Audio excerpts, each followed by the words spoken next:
Residents of Westmoreland in Westmoreland are in repair mode after a freak storm destroyed their homes this morning. We have more in this report from TVJ's Kay Morgan. Clear blue sky seen through this roof of a home in Westmoreland, Westmoreland.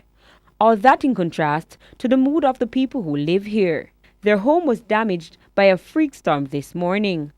Fitzroy Chambers says he was at work when he heard that the storm removed his roof. The breeze come and tear off the roof and whatever, and so wet up my mattress and some TV in the house and so forth. On this veranda, clothes hang on a makeshift rack to get some sun.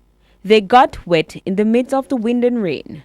Tana Kinlock says she too was at work when her son called to say her roof went with the wind. She says she was still recovering from the recent flood rains. I'm trying to put the pieces together, even though it is rough, and back to school is right here. I have a son in university and another one to start, and then this, so it is very hard, very hard. This home was damaged after parts of a tree fell on the roof.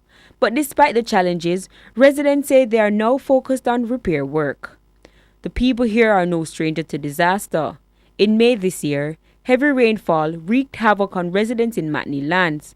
Sections of the community were devastated and thousands of residents were stranded. Some people had to be evacuated. Kay Morgan, TVJ News.